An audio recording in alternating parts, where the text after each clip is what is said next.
Hello everyone. I hope you are doing well. So let's do one more round of satsang. Let me start by chanting this prayer. Ya kundendu tushar har dhavala, ya shubhra vastravrita, ya veena vardand mandit kara, ya shvet padmasana, ya brahmachyut shankar prabhritibi, devai sada vandita, samam patu saraswati bhagavati, nihshesh jangyapaha.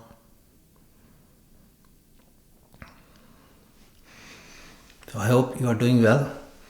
So we are talking after a few weeks. So today, I'm going to talk about this topic of human suffering. Now, what is the most intense human suffering that we can go through as humans? I'm sure we all have our own ideas around this, and I don't think any one idea is right or wrong. So I'll tell you a bit of a context, why I'm talking about this. So a few months ago, I was just doing this mental exercise that what is the worst suffering I can go through in this life, in the rest of my life. And the context was, see, if you look at, or if you watch my video, or look at my videos, the last few months I've been just picking up fight with all different, Hindu cult leaders, Hindu cults, or just bogus ideas that has been around for thousands of years. And in essence, picking up fight with many powerful organizations or people, spiritual beings. So I was thinking, in that context, so if they try to hurt me for saying these things, which is the right thing to say, which is the truth, and the time probably has come now where those truths need to be said. So I was thinking, okay, if they try to hurt me, what can they do? How can they hurt me? And I was just doing this mental exercise, and I thought, like hurting me personally, killing me, those kind of things are just worthless for them because I'm already dead. So what's the point of killing someone who is already dead once? So that was not an option. And I was just thinking on different lines, and then I thought maybe the worst thing someone can do to me, is to hurt my child. I have 2 kids. So someone who can, just hurt somebody's kid, somebody's child, I think that will be a really terrible thing. And that kind of led to think that is probably one of the worst, if not the worst human suffering, for us humans, to see our child suffer, or in some cases, loss of child.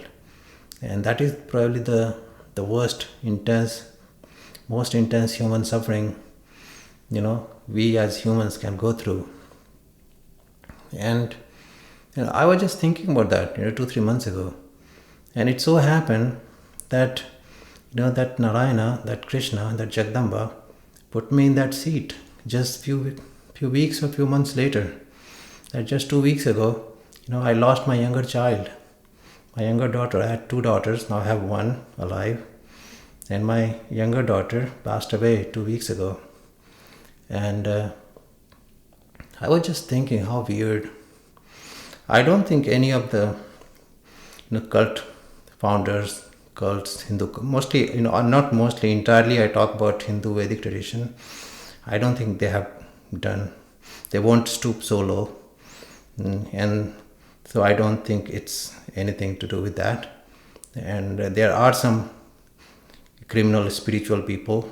I don't think they will dare do that kind of thing, because that means their absolute destruction, especially now. So I think it was just just my prarabdha karma, her prarabdha karma. It's all just the play, just the leela, just the play, just the game of Krishna, game of Narayana, that video game of Jagdamba. So that's why I chose this topic today. What is the most intense suffering for humans? And I think it's really, a great suffering of somebody's child, and also the worst case is loss of a child, especially a young child. And this relationship is such, the relationship of parents and children, it never gets old. It's very weird. So, I was talking to my mom yesterday, and I was she was also very upset, and I was trying to console her and try to make her realize that, look, I'm not a child, so don't worry about me. What happens is parents start to feel double sad, because they think, once they have lost their grandchild, and second, their own kids are utterly unhappy and sad, so they become double sad. So I was trying to make my mom realize that, look, I'm not a kid, I can handle this. And then she said something very insightful, that, look, even if I'm in 70s and you are in your late 40s, it doesn't mean anything. You are still my child and I'm still your mom. That is something very insightful, that relationship never gets old. That is something that I learned from my mother yesterday. So anyhow, it's very tough for everyone. But at the same time, these are the times when, we really reap the dividend of having done spiritual practice and having a deep and absolute faith in God, in Bhagwan, in Jagdamba, in Shiv Shambhu Bholenath. And Mahashivratri was just a few days ago. And ultimately, in that Narayana, that Krishna.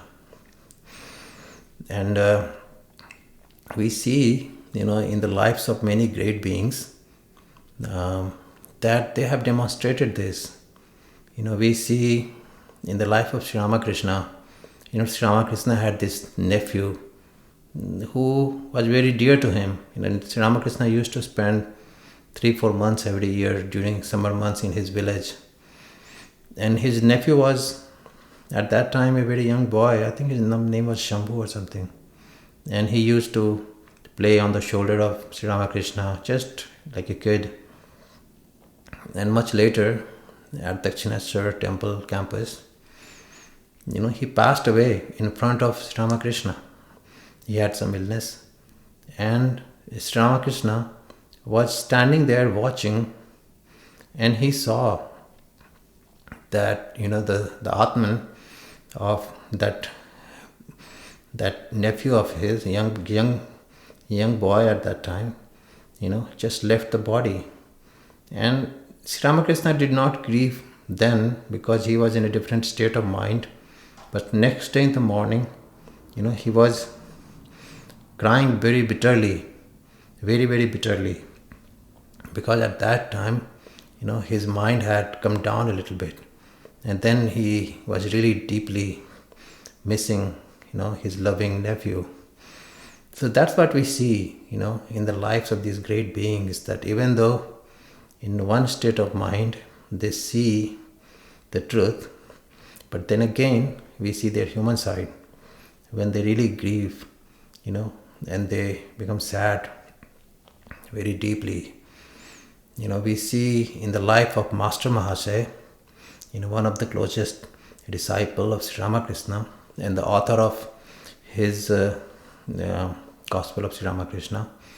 There are two stories, and one that I've heard quite often is, one time he was taking a class in Varanasi, and someone walked into his room and passed him a paper chit, and on that chit it was written that there was a telegram or something that his daughter had passed away, young daughter, and he just read the paper chit and put it in his pocket and just went on with his class. See, that is a result, that's the dividend of having an absolute faith in Bhagavan, in God, and also a result of deep spiritual, intense spiritual practice. See, we see another example in the life of this great Vaishnava saint. His name was Goswami. What was his name? I'm blanking out now. So he was actually not exactly, I don't know if he was a disciple of Sri Ramakrishna, but he was a preacher for Brahm Samaj, but later he became very highly influenced by Sri Ramakrishna, and he belonged to actually belonged to the lineage of one of the direct disciple of Sri Chaitanya, Advaita Goswami. I'm trying to remember his name. And later he left Brahm Samaj and he became a great saint in his own right. Then he moved to Vrindavan. And what was his name? I think you guys probably know. Maybe someone should write in the comment. Yeah, I don't recall right now. So what happened? There is a story that in Vrindavan, his young daughter, became very, very sick. And he was, what was his name? Some Krishna Goswami, what was his name? So he was shown that your daughter is going to pass away in 3 days. And he told all his disciples that, look, my daughter is going to pass away in 3 days. And then he still kept quite calm. And he went around, tried to make arrangement for all the medicine and doctors what was available, and at that time, after 3 days, his daughter did pass away. So what I'm telling you is, death is something that is the ultimate thing that we all have to face. Our death, our own death, and the death of our loved ones. But how we face it differs, and that's where the real strength, real spiritual strength, shows up and really pays the dividend. And we see in the lives of these great people like Sri Ramakrishna, Master Mahasaya, and who was this Goswami? Vijay Krishna Goswami. Yes, Vijay Krishna Goswami. We see how they handle the death of the most loving, closest ones. So, so if there is no other reason to have deep faith in God, and do spiritual practice, live a good, clean life, this is one reason. This is one reason. I have seen in my own life, I've learned a lot from my parents. My parents are amazing, and I tell them quite directly that, look, you might have to be born many times again, because I want to be born many times again. So I've seen, first time I witnessed death was that was probably in mid-90s. I was still in high school at that time, probably in my high teens years. And I was visiting my home, which was just probably less than a mile outside of my village. And one afternoon, one of my cousin informed us that my grandfather had passed away. And so we were just waiting for my father to arrive from the office. And he arrived. He used to go on bicycle for 7-8 miles one way. So he arrived late afternoon from his office. And as soon as he arrived at home, I told him in the news that grandfather had passed away. And I still remember, as soon as I told him, a drop of tear came to his corner of his eyes, and that's it. Now, within seconds, he moved from that, he absorbed that shock and moved from there to action, because he was the son living closest to the village. And immediately within few minutes, he changed out of his office clothes into dhoti, and he asked me to get ready. And within few minutes, we just moved into action. We left for the village, which was about a mile away. And for the next few hours, we just handled the cremation process of my grandfather. So, and in many ways, that was very helpful, that experience, just to see, how my father handled such a situation, that was very helpful. I think there is a benefit, of living in a community, learning from our elders, how they, from their strengths, how they handle situation. And so that was my first encounter with death. And I still remember that day, and I still admire my dad for how he handled it. In many ways, that gave me a lot of strength, actually, just to handle the death of my own daughter and just to deal with it. What to say? See, my daughter was my very good friend, my best friend. And you see, I miss her a lot, actually. Dropping her in the morning at her school, that was the best time of my day. I truly enjoyed it. Probably it took us to drive probably 15 minutes, and that was something that I looked forward to every day. She was amazing. I'll tell you 3 stories. Tell you a few more things after that. 3 stories. So one was, she was really born after I had prayed for a child. So she was very special in many ways. Very funny, very beautiful, very loving, very kind. So 7-8 years ago, I was really filled to above my neck with God. So I was in a weird situation. So I would only like to talk about God, hear about God, all kind of, that was 7-8 years ago. So on dining table, let's say we are having breakfast, I would say to my kids that, look, I'm God's most favorite child, like I would just make a statement on dining table that I am God's most favorite child.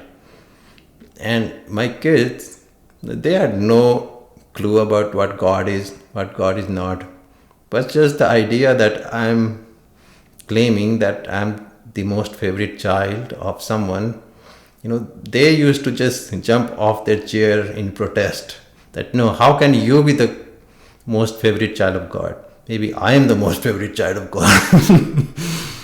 So that used to be very funny, just to see them, get jealous of me being the favorite child of God. Anyhow, so that was very funny. So around that time, as I said, I used to talk and speak about God pretty much all the time. So one day, I was driving home, and my daughter was in a booster seat in the back seat of the car, and she was very young. She was at that time, I don't know, just in kindergarten, something, very, very young, very young. So I asked her, daughter, so tell me one thing. So you see, I talk about God all the time. So what do you think? What do you think of that? And then I was watching in the rear view mirror her reaction, because she was sitting, in the booster seat in the back seat of the car, and she looked at me and she said, I think you have gone cuckoo. That means I have gone mad. It was so funny and so precise. Her reaction was just so funny, that you have gone cuckoo. She was someone who really kept my ego in check, more or less, because I think, she really loved me a lot, and I really loved her a lot. I'll tell you one story.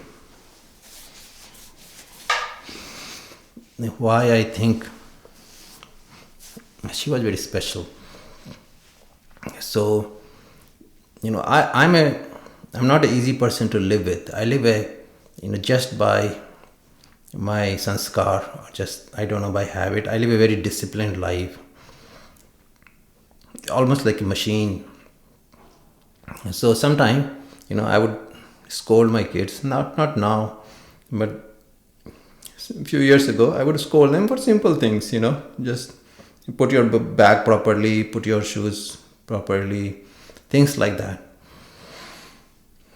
Get up early, things like that, So one day in my dream, I was scolding my younger daughter, like pretty badly scolding her for something. Or really, I was mad at her. And suddenly what happened? A golden glowing face, it was so bright that I woke up, just came in my face, like right in my face. And I woke up. And that day I realized that my daughter, she is not just ordinary Jeeva.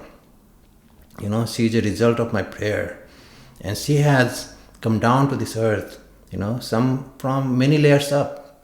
And someone, she's just telling me, like, what the hell are you doing? Why are you scolding me? And after that, I never scolded her. There was this study at Harvard where they tracked many kids over like many decades, and it was noticed that whatever they said when they were around 7 years old, they ended up doing that in their life. So someone said, I'm going to be a lawyer. There was very high chance that they ended up being a lawyer. So that was a study. So when my daughter was about 7 years old, she used to say that she wants to become the president of America. It was so funny that I want to become the president of America. And it makes sense to me, right? If you come down to this earth from a very high place, so why do you want to play a lower game? You want to go for the highest. But later on, when she grew up, she forgot about it. And I used to remind her that, look, when you were 7 years old, you said you were going to become president of America. And she just used to become mad at me. So last Halloween, I think, or last graduation or something, she was wearing this, she had bought this formal dress, and she was wearing this formal dress. And I told her that, daughter, look, now you are moving in the right direction towards the president of America. And she was again kind of mad at me. It was so much fun. I really miss her all the time. And she was such a part of my life, in every part of my life, that I do miss her all the time. You see this mic, and in other videos you might have seen other mics. So this is a condenser mic, which is super sensitive. But because she really, didn't really care too much about, what I asked her to do in terms of, if I asked her to keep quiet during my recording, she would intentionally make some noise just to annoy me, because it was just fun. So in order to cancel out that noise, I had to buy another mic, dynamic mic, where it's not that sensitive in terms of distance. So see, now I can record in this condenser mic pretty much all the time. So it was just such a part of life. But I can tell you one thing, during this whole traumatic experience, I haven't lost faith in God. I haven't lost faith in Bhagwan. In many ways, I think this is perhaps the test of Krishna for me. My sister was crying very bitterly, so bitterly that it was very difficult to console her, and in many ways, abusing Bhagwan, that look, there is no Bhagwan, there is no God. If there was any God, if there was Bhagwan, why do we have to face this suffering? And then I reminded her that, look, that's the most foolish thing one can say. That's the most foolish thing one can say, that there is no God, there is no Bhagwan. How can we know the plan? How can we know the plan of Bhagwan, of that Krishna, Narayana? We don't know. We don't know. If there is any time when we need to have even more absolute faith, atal adig vishwas, unmovable, unshakable faith, in God, in Bhagwan, in Jagdamba, this is the time, because that's the faith, that's the absolute faith, that we need to move forward, and have the courage and have the strength to face another day. And I can tell you, that's exactly has been so helpful to all of us. Without that strength in that faith in God, and without that absolute I would say dependence on Jagdamba, on Krishna, I would have been completely broken down, but I have not, and that would have been a disaster, because I would have drowned my own boat, and I would have helped in sinking other people's boat too. But more or less, we are all sad, we are all grieving, but we are moving forward, because in the end, all this is a play of Jagdamba, play of that Narayana, that Krishna. And I know beyond doubt that we all are part of that Narayana. We are all that children. We each one of us are children of that Jagdamba, that Adya Shakti, who is nothing, no separate from Krishna, that Narayana, who is the Atman of that Narayana, that Paramatma. So I held Krishna responsible, that look, Mr. Krishna, I know that I am part of you, and you have said in Gita that each one of you is part of me, and I know that truth. So now, today, I am going to hold you to that truth. And I am 99.999% sure that Krishna took care of my daughter. She is in a very, very great place where she came down to earth to give us some joy, some happiness. So, this faith, this absolute faith and love for God, this dependence on God is something, it's like a priceless jewel that we have to keep with us, and we see the value of it only once in a while. But when that occasion comes, it really shines. It really shines. And to tell you the truth, it's really hard, very difficult these days to find, that faith in God in any form, whether faith in Jagdamba, faith in Shiva, faith in Krishna, Rama, Chaitanya, Ramakrishna, Ganesha, Hanuman. It's very difficult. It's much more fashionable to say that there is no God. You don't have to believe in God. You can become enlightened without having faith, having love for God. I don't want to hear that.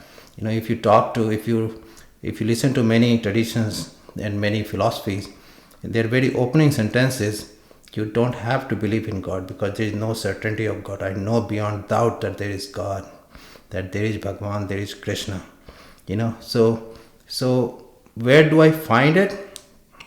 I'll put a link of a beautiful sadhu. It's a 10-12 minute video, and if you know Hindi, you can really enjoy it. But if you don't know Hindi, you can still enjoy just to see the life of that sadhu, the real sadhu. And if you watch just the last 4 minutes of that video, if you understand Hindi, you will see what it means to become a sadhu, what it means to love God, what it means to depend on God, and what it requires to receive help from God, and what it requires for God to appear in front of you. That 4 minutes is in a sense, is a teaching of a lifetime of that sadhu. That's incredible.